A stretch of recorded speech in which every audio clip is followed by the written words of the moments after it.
Hello, my name is Amanda Chaff, and this is my final presentation for my level, which I have titled Garden of Memories. The on-screen name is its Japanese name. My level story is about Jiro, my main character, who wakes up in a Japanese garden with no memory of who he is or about his past. In the distance, he can see a pagoda which he feels drawn to. Jiro can explore the landscape in any order he chooses. Within the garden, Jiro is able to collect his memories, which are floating glowing orbs, receive blessings from statues, collect yen, and solve puzzles. Some puzzles will give Jiro plus 10 yen, and others will reveal his lost memories. Jiro must collect all three of his memories and reach the top of the pagoda to complete his quest. My level is a 3D third-person puzzle RPG. Jiro starts at the entrance of the garden with the gate locked behind him, and his ending point is the distinct pagoda in the distance, specifically the top floor. There are three paths before Jiro that all lead to the pagoda. All paths will have two puzzles. The first one being an introductory puzzle for the player to learn the mechanic, and then it gives them yen. And then the second puzzle will be a mastery version of the puzzle that gives them the memory needed to unlock the pagoda. Again, all three memories need to be collected in order for the door of the pagoda to be able to open.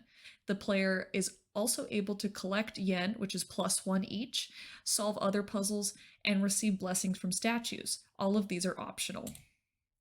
Here are my mood boards for my level. I have multiple Japanese gardens from around the world, as well as pagodas, and then some Zen gardens, along with some fountains. This is my bubble diagram for my level. I have my starting area and my ending area, and then three paths in between. I have each puzzle is designated to one of the paths, so the stepstone being the first, lantern being the second, and the stone being the third.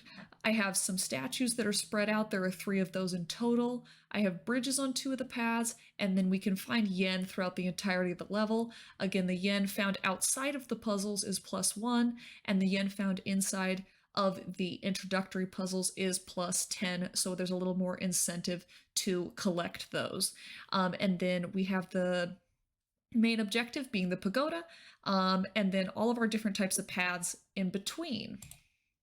Here is my level map, which shows a little more detail on how the landscape is plotted out. So here we can see that some of the trees will be like sakura trees in the top right corner there.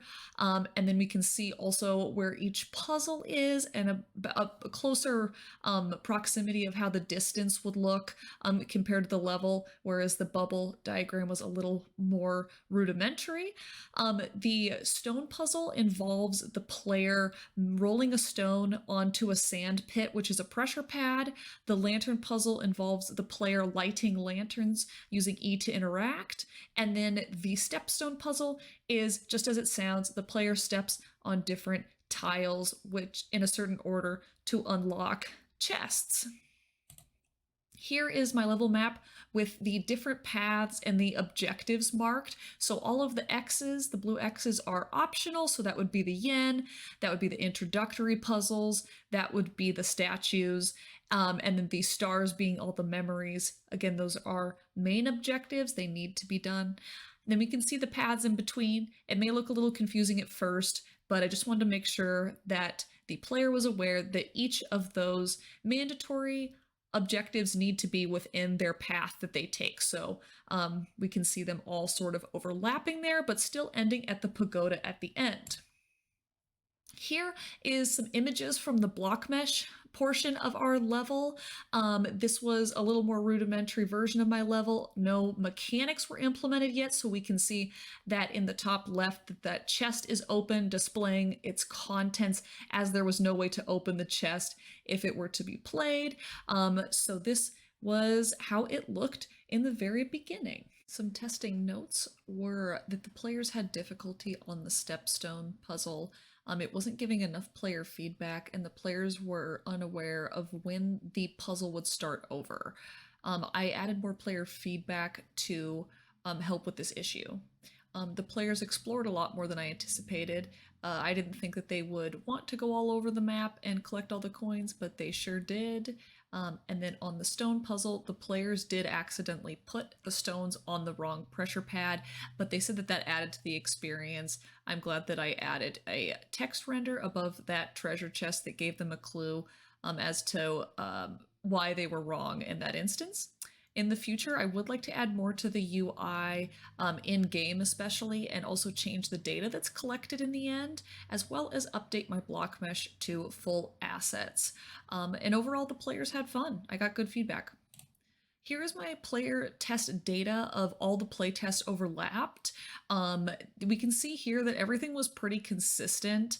There was a little bit of skewing around the puzzles as my count was off for some reason. So if they were to keep playing with the puzzles after the puzzle had already been solved, the counter would go up past the point of how many puzzles there actually were. So instead of 6 puzzles being collected for data, sometimes it would say 7, 8, or 9.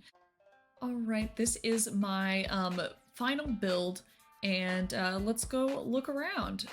We have an introductory puzzle first that the players can encounter of all 3 puzzle types on all 3 paths. The first one in front of them is the lantern puzzle.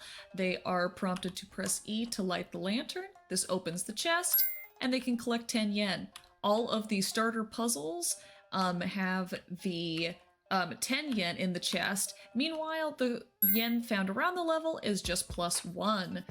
We can see on screen that data is being collected. The yen is being collected, as well as the memories, so the players know what they have left to accomplish. Get some more yen here, and then we'll go over here and do this puzzle as well. Oh, here is an example of one of the statues I was referring to. They are prompted to press E for blessing. And then they get some nice chimes and particle effects. Now here's the stepstone puzzle I was referring to. Step on the pressure pad, chest opens, collect 10 yen. All right, we can make our way over to the mastery version of the lantern puzzle.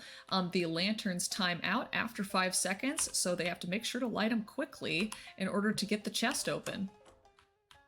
And there's that first memory. 3 memories are needed in order to get into the pagoda. The player is aware of this by checking the door here. All right, here's the stepstone puzzle. Before, I did not have the 1, 2, 3 above the steps, and it was a little confusing, I'll admit, to know which step was which and when they were being activated. And now I have a light and a gong sound that indicates when they've been stepped on. So if it wasn't obvious before, it is now. The frog gives the player the instructions needed in order to complete the puzzle. Not much was changed here. Everything was running pretty smoothly from playtest 1, just the fixes there on the stepstone puzzle. And the stone puzzle here was a little confusing, but that was intentional. I put these 2 near each other, sort of to confuse the players, but I also made it easy for them to get this stone onto that one, as it is a straight shot, and vice versa. But the chest does say the stones are particular, so if they do put them on the wrong ones, then that will give them an indicator that something is up. But we can get these stones onto their pressure pads. Once the stones are on the pressure pads, the last chest will open, collecting that 3rd and final memory. And around the level, there is more coins for players to collect, interact with more statues, get some more blessings. And then as well, I did see that in playtest 1 that the players like to go in the water, so I added some coins down here. I don't have a swimming feature yet, but I did get recommended that that might be a nice thing for me to add, so I will definitely consider that. So alright, we can make our way to the pagoda now, and the door will automatically unlock now that the 3 memories are in inventory. And we can make our way up the stairs of the pagoda. I've added some more coins in here just to make it a little more interactive. I would actually, in final form, like to add puzzles to each of the floors as well that are optional.